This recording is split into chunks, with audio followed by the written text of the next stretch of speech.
আসসালামু আলাইকুম রহমতুল্লাহ।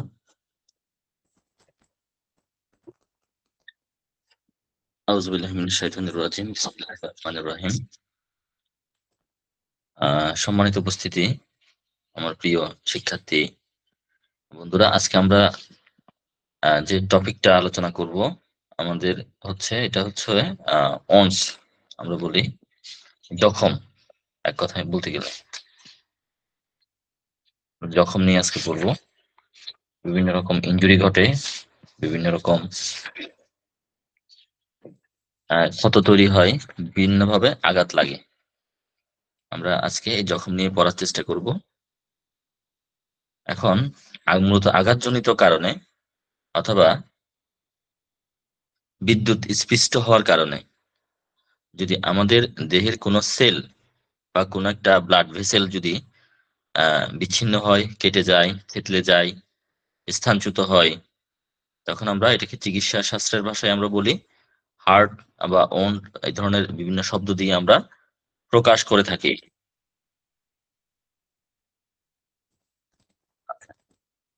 তো আমাদের এই চ্যাপ্টারে যে টপিক গুলো আছে, বিশেষ করে অ্যাব্রেশন, ব্রুইজ, ল্যাসারেশন, ইনসাইস্ট, ইন্স, পেনিট্রেশন এবং পারফোরেশন, সে সাথে গলা কাটা ক্ষতসমূহ এবং বন্দুকের গুলির জখম। তাহলে টোটাল এই যে টপিকগুলা, এগুলো নিয়ে মোট হচ্ছে 4টা ক্লাস নেওয়ার জন্য বলা হয়েছে। তো একটা ক্লাস মনে হয় লাগবে না, এখানে যে টপিকগুলো আছে একটা বা দুইটা ক্লাসে শেষ করে দেওয়া যাবে ইনশাল্লাহ। তো আমি শুরু করছি। প্রথমে আমরা বেশ কিছু শব্দ আমরা একটু অ্যানালাইসিস করার চেষ্টা করি। শব্দগুলো কাছাকাছি, আবার কিছুটা পার্থক্য থাকতে পারে শব্দগুলোর মধ্যে। যেমন ধরেন ইনজুরি, আরেকটা হচ্ছে অন্ড, আরেকটা হলো ট্রমা, আরেকটা হলো টর্চার। আচ্ছা, আমার স্লাইড ক্লিয়ার আছে কিনা, আমার কথাও ক্লিয়ার আছে কিনা, এই বিষয়টা একটু আমাকে একটু কনফার্ম করেন কেউ একজন। জি স্যার, ক্লিয়ার আছে, সাইডও ক্লিয়ার। ঠিক আছে, ধন্যবাদ। আহ, কোথাও যদি স্লাইড লক হয়ে যায় বা আমার কথা যদি শুনতে অসুবিধা হয়, একটু একটু আমাকে বলবেন, মাইক অন করে আমাকে একটু জানাবেন। ঠিক আছে, আমি শুরু করছি তাহলে। প্রথমে হচ্ছে আমাদের ইনজুরি।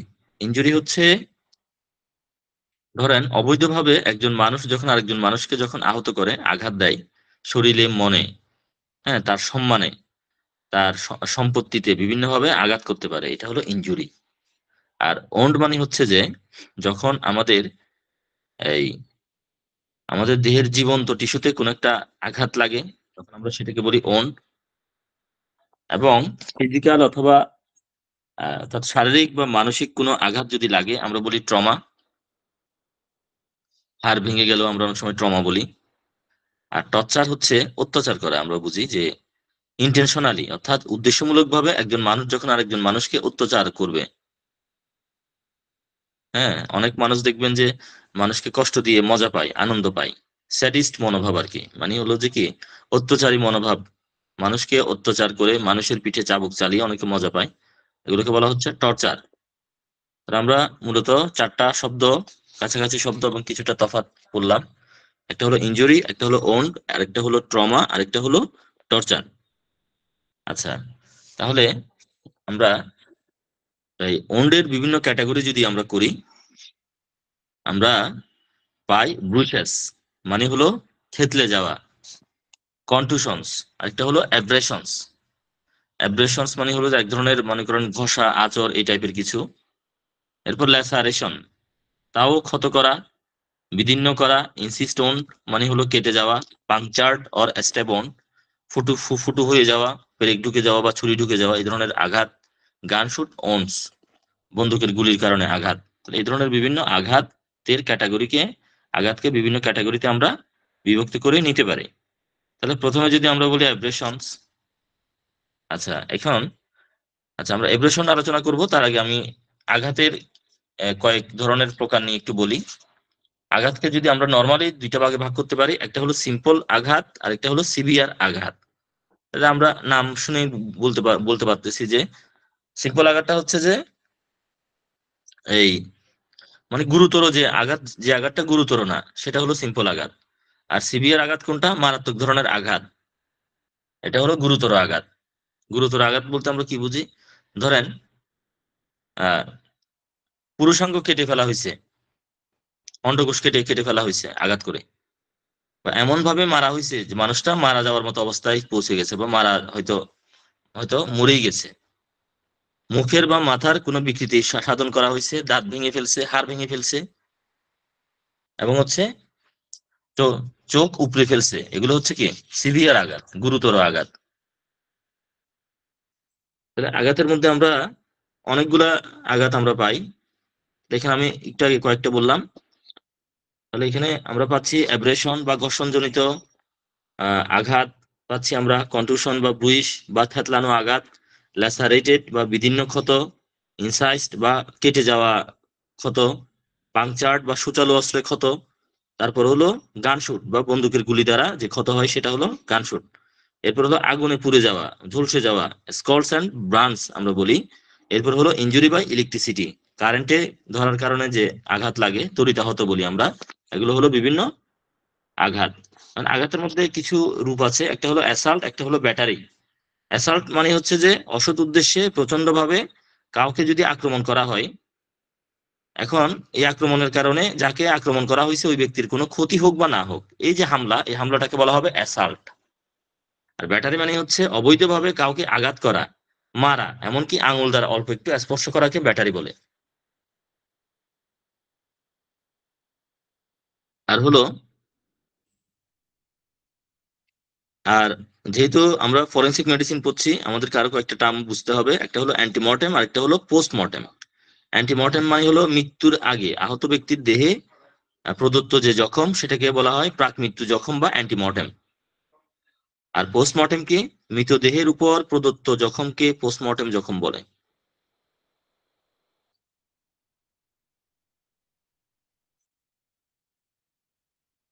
আচ্ছা, এখন এখানে অ্যান্টিমর্টেম এবং পোস্টমর্টেম জখমের গুরুত্ব আছে কিন্তু। ধরেন একটা মৃতদেহের মধ্যে আঘাতের চিহ্ন পাওয়া গেছে। এখন এই যে আঘাতটা, আপনি যদি একটা জীবিত মানুষের দেহে যদি আঘাত লাগে এবং সেই মানুষটা যদি মারা যায়, এটা চিহ্ন হবে এক ধরনের। আর একজন মানুষ অলরেডি মারা গেছে, সেই মৃতদেহের মধ্যে আঘাত করা হয়েছে, এই চিহ্নটা কিন্তু আরেক ধরনের। অনেকে করে কি, কেউ একজন কোন একটা কারণে মারা গেছে, সেই লাশের মধ্যে কোন একটা আঘাত করে বলে যে অমুকে এখানে আঘাত করে একে মেরে ফেলছে। তাহলে খেয়াল করে দেখেন, একটা হলো অ্যান্টিমর্টেম বা প্রাক মৃত্যুর আঘাত, আর একটা হলো পোস্টমর্টেম, মৃত্যু পরবর্তী জখম বা আঘাত।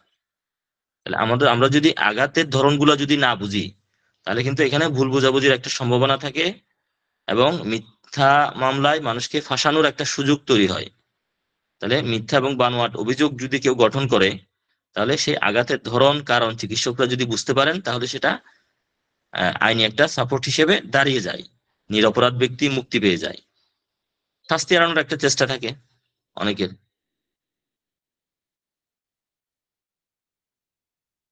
আচ্ছা, অনেকে দেখবেন আঘাত করছে, মারা গেছে, এখন বলবে যে না, মারা যাওয়ার পরে আঘাতটা শরীরে লাগছে, এই আঘাতটা মারা যাওয়ার আগে লাগে নাই। মানে শাস্তি এড়ানোর জন্য অনেকে চেষ্টা করে। আরেকজনে অপরাধ গোপন করার জন্য অনেকে করে। যেমন দেখা গেছে যে রেপ করে একটা মেয়েকে মেরে ফেলছে, মারার পরে ওই মেয়েটাকে ফাঁসিতে ঝুলাই দিছে। তাহলে ওর গলার চিহ্নটা কিরকম হবে? একটা মৃতদেহকে যদি ফাঁসির দড়িতে ঝুলানো হয়, গলার মধ্যে কেমন চিহ্ন থাকবে? আর একটা জীবিত মানুষকে যদি ফাঁসির দড়িতে ঝুলানো হয়, তাহলে তার শরীরে বা গলায় কি ধরনের চিহ্ন থাকবে? এগুলো আমাদের বুঝতে হবে। তাহলে অপরাধ গোপন করার উদ্দেশ্যে অনেকে এই কাজগুলো করে থাকে, প্রমাণ নিশ্চিহ্ন করার জন্য। সে কারণে আমাদের অ্যান্টিমর্টেম এবং পোস্টমর্টেমের যে জখম, এই জখমগুলার গুরুত্ব আমাদেরকে বুঝতে হবে। এখন আমরা যদি পার্থক্যগুলো যদি দেখি, অ্যান্টিমর্টেম এবং পোস্টমর্টেম জখমের পার্থক্যগুলো যদি আমরা দেখি, আমরা দেখব যে অ্যান্টিমর্টেমের ক্ষেত্রে ক্ষতস্থানে প্রদাহের চিহ্ন দেখা যাবে।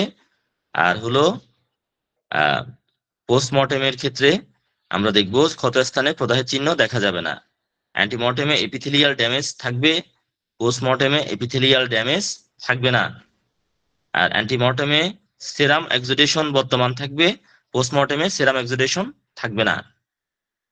এরপর অ্যান্টিমর্টেমের ক্ষেত্রে টিস্যুর মধ্যে রক্ত জমাট বেঁধে থাকে, আর পোস্টমর্টেমের মধ্যে টিস্যুর মধ্যে রক্ত জমাট বেঁধে থাকে না। অ্যান্টিমর্টেমের মধ্যে অ্যানচাইমোসিস দেখা যায় পোস্টমর্টেমের মধ্যে, অ্যানচাইমোসিস দেখা যায় না। এই ধরনের কিছু পার্থক্য আছে, পার্থক্যগুলো আমাদেরকে বুঝতে হবে। আর জখমের অনেকগুলো কারণ থাকতে পারে, এই যে আঘাতগুলো বললাম, bruise, abrasion, laceration, incised, wounds, puncture, gunshot, যাই বলি না কেন, এগুলোর অনেকগুলো কারণ থাকতে পারে। যেমন এখানে তাৎক্ষণিক বা প্রত্যক্ষ কারণ থাকতে পারে, অতিরিক্ত রক্তক্ষরণের কারণে হতে পারে। গুরুত্বপূর্ণ অঙ্গ যেমন মাথায় আঘাত লাগছে, হার্টে আঘাত, লাংয়ে আঘাত, লিভারে আঘাত, কিডনিতে আঘাত, হ্যাঁ, এগুলো হলো তাৎক্ষণিক কারণ। এবং শকের কারণে, মানসিক উত্তেজনায়, হৃৎপিণ্ডের উপর আঘাত, পেটের মধ্যে আঘাত, এগুলোর জন্য কিন্তু কি হতে পারে, মানুষের এই জখম হতে পারে। আর বিলম্বিত এবং পরোক্ষ কিছু কারণ থাকতে পারে, গ্যাংগ্রিন থাকতে পারে, টিটেনাস, অপারেশনের কারণে হতে পারে আঘাত, জখমে পছন্দরের কারণে হতে পারে, আর বিভিন্ন রকম রোগের কারণে হতে পারে, peritonitis, meningitis, encephalitis, septicaemia, pneumonia, এগুলোর জন্য হতে পারে। তাহলে প্রথমে আমরা কি নিয়ে আলোচনা করব আজকে? আঘাতের মধ্যে আমরা অ্যাব্রেশনস নিয়ে আলোচনা করব। এটা হলো friction injury removing skin or tissue. Friction মানে হচ্ছে ঘষা। কোন একটা কঠিন অমসৃণ বস্তুর দেহের ত্বকের সহিত সজোরে ঘর্ষণের ফলে মানে যে ক্ষতের সৃষ্টি হয় বা ছাল উঠে যায় তাকে ঘর্ষণজনিত ক্ষত বা অ্যাব্রেশন বলে। তাহলে এই এই অ্যাব্রেশনের কারণে ত্বকের ইপিথেলিয়াল যে লেয়ার থাকে এটার বিকৃতি ঘটে। অ্যাব্রেশনের কারণটা কি? অ্যাব্রেশনের অনেকগুলো কারণ থাকতে পারে, যেমন শক্ত লাঠি বা ভোঁতা অস্ত্র দ্বারা আঘাত করা, এটা একটা কারণ। প্রচন্ড ঘুষি, নখের আঁচড় করা, আঁচড় কাটা, দাঁতের কামড় লাগা, কোন একটা উঁচু জায়গায় স্লিপ কেটে পড়ে যাওয়া, সাথে হেঁচড়ে টেনে নিয়ে গেছে কেউ, টানতে টানতে নিয়ে গেছে, চুল ধরে টানতে টানতে নিয়ে গেছে, মাটির সাথে ঘষা লাগতে লাগতে ছিঁড়ে গেছে, ঘষা লেগে ছিঁড়ে গেছে, এটাই হলো কি অ্যাব্রেশন। অ্যাব্রেশনের ধরন আমরা তিনটা ধরন বলতে পারি, একটা হলো হেমিসিডাল হত্যামূলক, আরেকটা হলো অ্যাক্সিডেন্টাল, আরেকটা হলো সুইসাইডাল।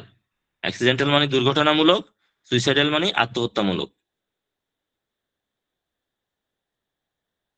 এখন মৃত্যুর আগে যদি ঘর্ষণজনিত ক্ষত হয় এবং মৃত্যুর পরে ডেড বডিতে যদি ঘর্ষণজনিত ক্ষত হয়, দুইটার মধ্যে কিন্তু পার্থক্য আছে।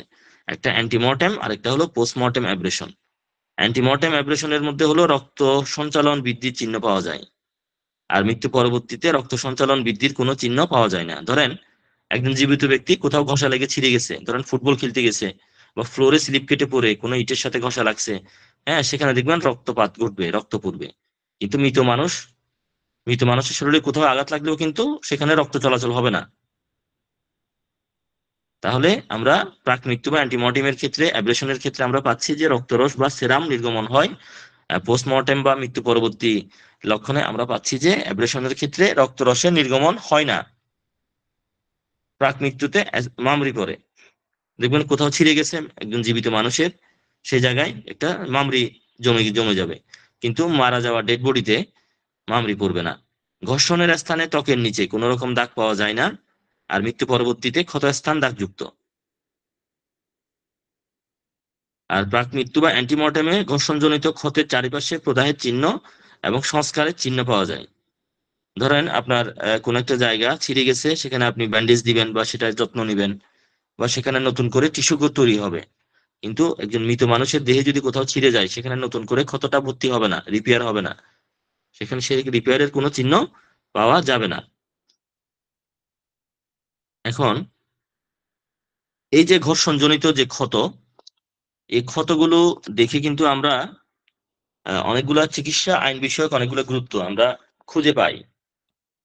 যেমন উদাহরণ দিচ্ছি, যেমন ধরেন কারো মুখে, ঠোঁটে, নাকে, বুকে ঘর্ষণের কারণে ক্ষত যদি দেখি, তখন আমরা ধরে নিতে পারি যে পারবো যে এই লোকটাকে হয়তো শ্বাস রোধ করে বালির চাপা দিয়ে, শ্বাস রোধ করে বুকের উপর চেপে বসে মুখে, ঠোঁটে, নাকে বালির চাপা দিচ্ছে বা কিছু একটা চাপা দিয়ে শ্বাস রোধ করে মারা হয়েছে। এটা ক্রিমিনাল অ্যাব্রেশন আমরা বলতে পারি।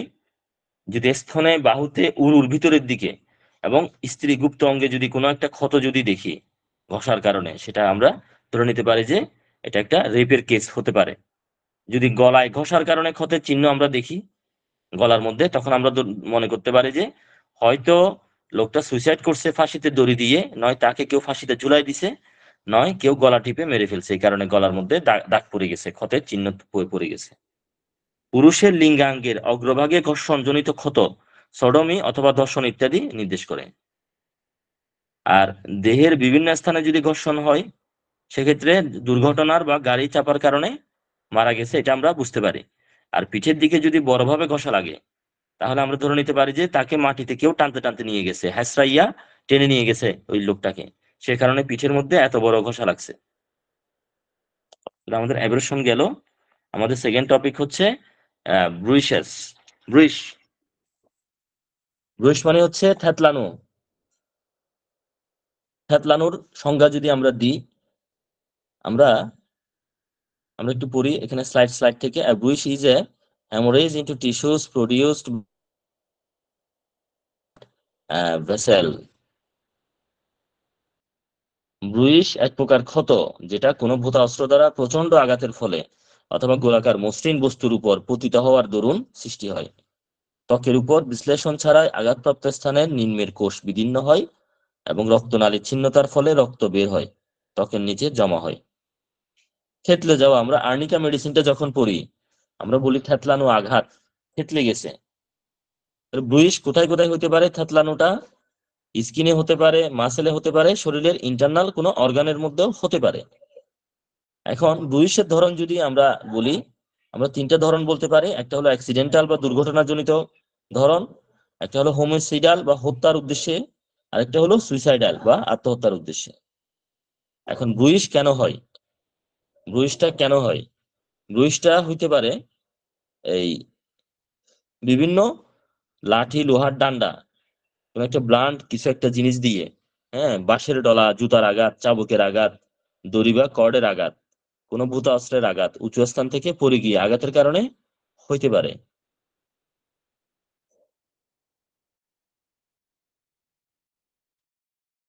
এরপর হচ্ছে কেউ ধরেন কাউকে কামড়ে দিছে, কামড়ানোর কারণেও কিন্তু থ্যাতলানো অবস্থা তৈরি হতে পারে।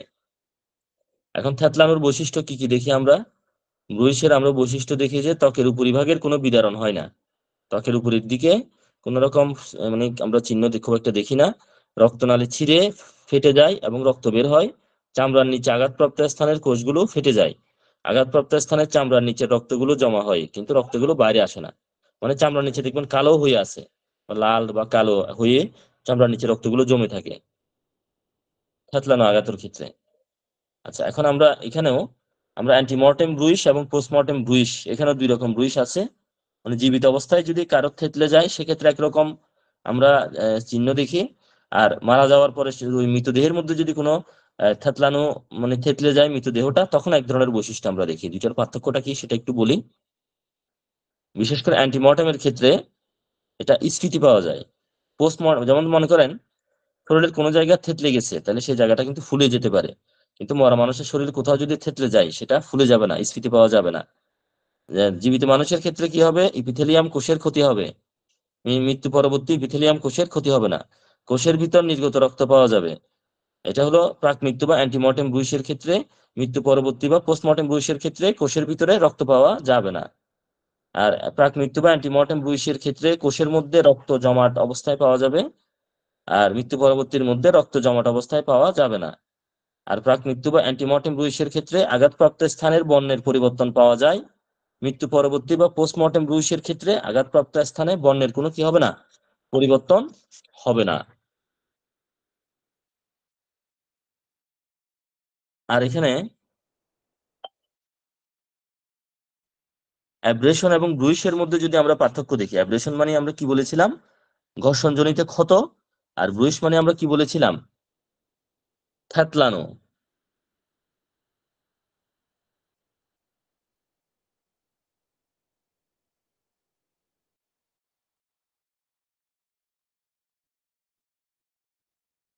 তাহলে আমরা অ্যাব্রেশন এবং ব্রুইসের মধ্যে পার্থক্যগুলো যদি আমরা দেখি, তাহলে আমরা দেখব অ্যাব্রেশন বা ঘর্ষণজনিত ক্ষতে ত্বকের এপিথেলিয়াল স্তরের বিকৃতি ঘটে। ব্রুইসের ক্ষেত্রে হলো ইহাতে ত্বকের নিম্নে আঘাতপ্রাপ্ত স্থানের কোষ বিদারিত হয়। অ্যাব্রেশন বা ঘর্ষণজনিত ক্ষতে আমরা দেখব যে এই ক্ষত হইতে রক্তরস বের হয়, আর ব্রুইসের ক্ষেত্রে রক্তরস বের হয় না। অ্যাব্রেশন বা ঘর্ষণ জনিত ক্ষতে ঘর্ষণের স্থানে ত্বকের উপর ক্ষত সৃষ্টি হয়, আর ত্বকের নিচে কোনো প্রকার দাগ পাওয়া যায় না। আর থ্যাতলানোর ক্ষেত্রে ত্বকের নিচে কোষের মধ্যে নির্গত রক্ত জমাট অবস্থায় পাওয়া যায়। অ্যাব্রেশন বা ঘর্ষণজনিত ক্ষতে রক্ত সঞ্চালন বৃদ্ধির চিহ্ন পাওয়া যায়, আর ব্রুইস বা থ্যাতলানোর ক্ষেত্রে রক্ত সঞ্চালন বৃদ্ধির চিহ্ন পাওয়া যায় না। অ্যাব্রেশন বা ঘর্ষণজনিত ক্ষতের উপর মামড়ি পড়ে, ব্রুইস বা থ্যাতলানো জায়গায় মামড়ি পড়ে না। অ্যাব্রেশন বা ঘর্ষণজনিত ক্ষতে চর্মের বিদারণ ঘটে, ব্রুইস বা থ্যাতলানোর ক্ষেত্রে চর্মের বিদারণ ঘটে না। এই আচ্ছা, এখন আমরা দুইটা মেডিকেল টার্ম বলি, একটা হলো একাইমোসিস আর একটা হলো হেমাটোমা। হেমাটোমা মানে হচ্ছে যে ভূতাশ্র গোলাকার কোনো মসৃণ বস্তু দ্বারা যদি প্রচন্ড আঘাত করা হয়, তাহলে আমাদের স্কিনের নিচের কোষগুলো ফেটে যাবে, রক্তনালী ছিন্ন হবে, রক্ত বের হবে, ত্বকের নিচে সীমাবদ্ধ স্থানে রক্ত জমাট বেঁধে থাকবে, এবং ওই স্থানে দেখবেন ফোলার তৈরি হবে। এই ফোলাটাকে বলা হবে হেমাটোমা। আর একাইমোসিস হলো যে এটা এক ধরনের ব্রুইস মানে থেতলানো আঘাত। ভৌত অস্ত্র গোলাকার মসৃণ কোনো বস্তু দ্বারা যদি আঘাত করা হয়, অনেক বেশি জায়গা জুড়ে অনেক বেশি পরিমাণ রক্ত জমাট বাঁধে, তখন সেটাকে একাইমোসিস বলা হয়। তাহলে চামড়া কিন্তু ফাটবে না, আঘাতপ্রাপ্ত স্থানে চামড়ার নিচে কোষগুলো ফেটে যাবে, বিদারণ হবে, এবং রক্তনালী ফেটে গিয়ে রক্ত বের হবে, এবং আঘাতের 1 থেকে 2 ঘন্টার মধ্যে এই চিহ্নগুলা দেখা যাবে। তাহলে আজকে মূলত আমরা কয়টা টপিক বললাম আঘাতের ক্ষেত্রে? কেউ একজন বলেন দেখি, আমরা কয়টা টপিক বললাম আজকে?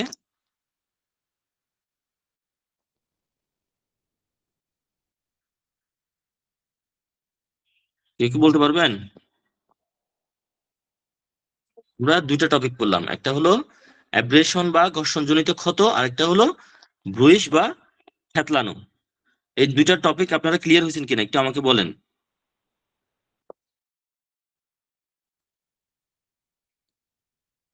আচ্ছা,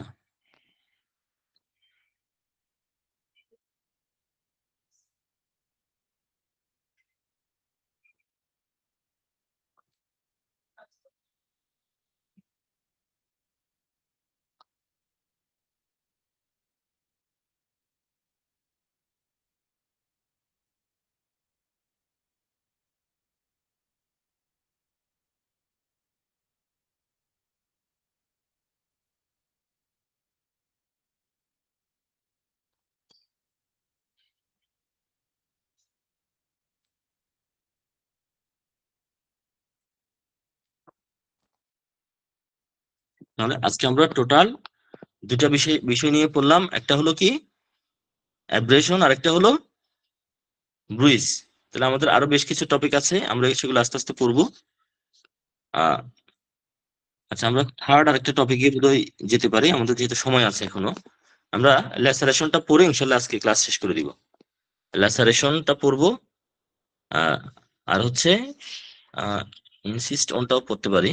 আচ্ছা, আমরা ইনসিস্ট অনটা যেহেতু আগে স্লাইড দেওয়া আছে, আমরা ইনসিস্ট অনটা আগে পড়ি। আচ্ছা, ইনসিস্ট অন বলতে আমরা কি বুঝি? ইনসিস্ট অন বলতে আমরা বুঝি যে এমন ধরনের ক্ষত যেগুলোর প্রান্তদেশ সবসময় পরিষ্কার স্পষ্টভাবে কাটা থাকবে এবং সমান্তরাল থাকবে, কিন্তু কখনো এব্রো থিব্রো বা অনিয়মিত নয়। অর্থাৎ ধারালো অস্ত্রের সাহায্যে যদি কোনো ক্ষত তৈরি করা হয়, সেটাকে বলা হবে ইনসিস্ট অন। এখন এখানে 2 রকম অস্ত্র ব্যবহার করা যায়, একটা হালকা অস্ত্র, একটা ভারী অস্ত্র। হালকা অস্ত্রের মধ্যে খুর, ছুরি, ছোরা, কাঁচি, ব্লেড এগুলা, আর ভারী অস্ত্রের মধ্যে হচ্ছে দা, কুড়াল, খুন্তি, তলোয়ার এগুলা। এবং ইনসিস্টন বা কর্তৃত্ব ক্ষতের ধরন বা প্রকৃতি যদি আমরা দেখি, আমরা দেখবো যে হত্যার উদ্দেশ্যে, দুর্ঘটনামূলক বা অ্যাক্সিডেন্টাল কারণে এবং সুইসাইডাল কারণে এই ইনসিস্ট অন বা কর্তৃত্ব ক্ষত হতে পারে। আচ্ছা, ইনসিস্ট অন বা কর্তৃত্ব ক্ষতের বৈশিষ্ট্য আমরা কি কি দেখি? আমরা অনেকগুলো বৈশিষ্ট্য আমরা দেখি। আমরা এই ধারালো অস্ত্র যদি ব্যবহার করা হয়, ধারালো অস্ত্র কোনো এবড়ো থেবড়ো হবে না, কাটাটা তো প্লেন ভাবে কাটবে একদম। ক্ষতস্থানের মুখ পরিষ্কার ভাবে কাটা দেখা যাবে, ফাঁক হয়ে থাকবে। যে অস্ত্রের দ্বারা কাটা হবে সেটার প্রান্তের বিস্তারের চাইতে ক্ষতের বিস্তার বেশি হবে। ক্ষতের 2 প্রান্তের মধ্যবর্তী ফাঁক, পেশির অবস্থান, সংকোচনশীলতা এগুলোর উপর নির্ভর করে গলা এবং বুকের ক্ষত ব্যতীত সর্বত্র ক্ষতের দৈর্ঘ্য, প্রস্থ, গভীরতার চাইতে বেশি হবে। এবং রক্তনালী দ্বিখণ্ডিত বা সমান্তরালভাবে কাটা যাওয়ার ফলে প্রচুর ব্লিডিং হবে। এখন ইনসাইজড এবং ল্যাসারেটেড জখমের পার্থক্য আমরা পড়বো, তার আগে একটু ল্যাসারেটেড ওন্ডের বৈশিষ্ট্যগুলো একটু বলি।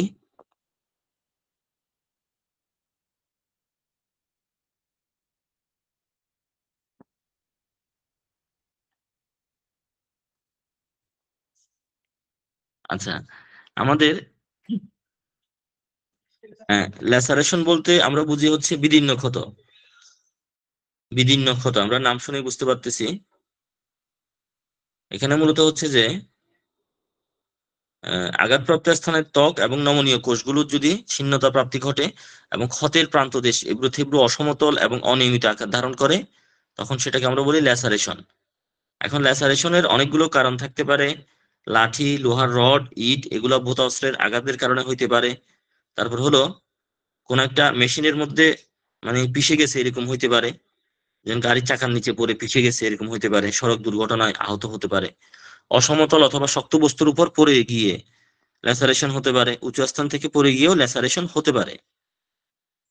এখন ল্যাসারেশনের বৈশিষ্ট্য কি? আমরা দেখবো যে চামড়া ছিঁড়ে যাবে, ক্ষতের প্রান্তদেশ এবড়ো থেবড়ো হয়ে যাবে, অসমতল অনিয়মিত থাকবে এবং ত্বকের নিচে নমনীয় কোষ অসমভাবে বিদীর্ণ এবং ক্ষতের চারপাশে ত্বকের উপরিভাগ ফুলে যাবে এবং ক্ষতের মধ্যে অনেক সময় অসঙ্গত বস্তু, ফরেন বডি পাওয়া যাবে। প্রচন্ড আঘাতের ফলে আহত স্থানের হাড্ডি ভেঙে যেতে পারে, এক্স রে করতে দিলে হাড়ে ভাঙা দেখা যাবে এবং রক্তনালী পেশনের ফলে রক্তক্ষরণ খুব কম হবে এবং স্ক্যাল্পের এবং টেম্পোরাল ক্ষতে রক্তক্ষরণ খুব বেশি হবে। ল্যাসারেশন ক্ষতের ধরন তিন ধরনের আমরা পাই, একটা অ্যাক্সিডেন্টাল বা দুর্ঘটনামূলক, একটা হলো হোমোসাইডাল বা হত্যার উদ্দেশ্যে, আরেকটা হলো কি সুইসাইডাল বা আত্মহত্যার উদ্দেশ্যে। এখন আমরা ইনসাইজড ওন বা কর্তিত ক্ষত এবং ল্যাসারেশন ওন বা বিদীর্ণ ক্ষতের পার্থক্যটা একটু জানবো। আমরা ইনসাইস্টের ক্ষেত্রে আমরা ধারালো কি খুর, ছুরি, কাঁচি, ব্লেড, দা, অস্ত্র এগুলো দ্বারা ক্ষত সৃষ্টি হয়। আর ল্যাসারেটেড ক্ষেত্রে আমরা দেখি ভোঁতা অস্ত্র যেমন লাঠি, ইট, লৌহদণ্ড এগুলো দ্বারা বা পিষ্ট হয়ে কোনো ক্ষত তৈরি হয়। তাহলে ইনসাইস্টের ক্ষেত্রে কি ধারালো অস্ত্র, ল্যাসারেটেড ক্ষেত্রে কি ভোঁতা অস্ত্র। ইনসাইস্টের ক্ষেত্রে আমরা দেখি ক্ষতস্থান সমান্তরাল, নিয়মিত, স্পষ্টভাবে কাটা থাকে, কখনো এবড়ো থেবড়ো হয় না।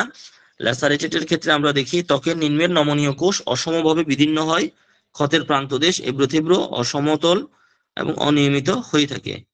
ইনসাইস্টের ক্ষেত্রে দেখা যাবে চামড়া ছিঁড়ে যায়, ল্যাসারেটেড ক্ষেত্রে দেখা যায় যে চামড়া পরিষ্কার কাটা থাকে ও ক্ষতের মুখ ফাঁক হয়ে থাকে। আর আমরা ইনসাইস্টের ক্ষেত্রে আমরা দেখি রক্তনালী পেশনের ফলে রক্তক্ষরণ কম হয়, আর ল্যাসারেটেড ক্ষেত্রে আমরা দেখি রক্তনালী দ্বিখণ্ডিত সমান্তরাল ভাবে কাটা যাওয়ায় প্রচুর রক্তক্ষরণ হয়। তাই আজকে আমরা আমাদের আলোচনা এতটুকুতেই আমাদের আলোচনা থাক, যেহেতু আমাদের আরো 3-4টা ক্লাস নিতে হবে, আমরা এগুলো ডিটেল সামনের ক্লাসগুলো ইনশাআল্লাহ আরো ডিটেল আলোচনা করব। তো সবার সুস্বাস্থ্য কামনা করে আলোচনা এখানে ইতি টানছি। আসসালামু আলাইকুম।